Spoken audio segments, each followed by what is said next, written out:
Dinilai memicu kemarahan publik karena sejumlah pernyataan anggota DPR RI, Partai Golkar, Nasdem, dan PAN menonaktifkan kadernya di DPR.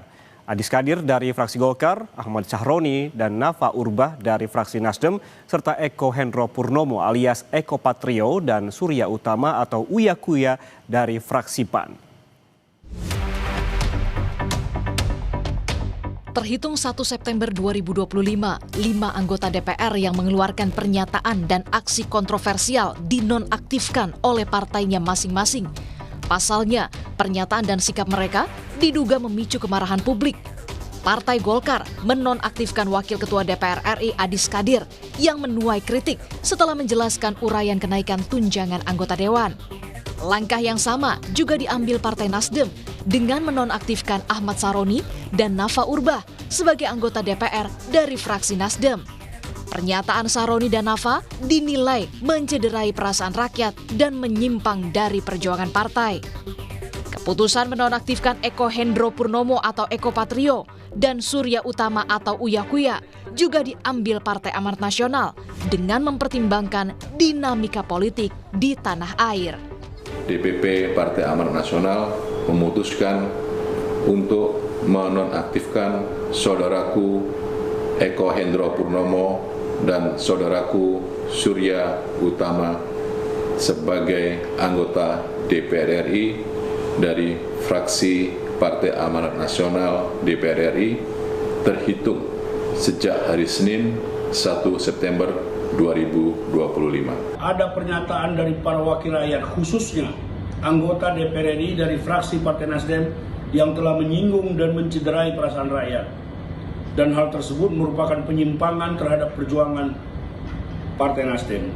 5. Bahwa atas pertimbangan hal-hal tersebut di atas, dengan ini DPP Partai Nasdem menyatakan terhitung sejak Senin 1 September 2025, DPP Partai Nasdem menonaktifkan saudara Ahmad Sahroni dan Nafa Urbah sebagai anggota DPR RI dari fraksi Partai Nasdem. Pimpinan Pusat Partai Golkar secara resmi menonaktifkan saudara Adis Kadir sebagai anggota DPR RI dari fraksi Partai Golkar terhitung sejak Senin 1 September 2025.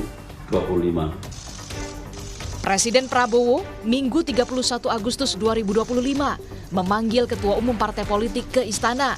Dalam keterangan resminya, Presiden mengungkap DPR akan mencabut kebijakan tunjangan hingga moratorium kunjungan ke luar negeri.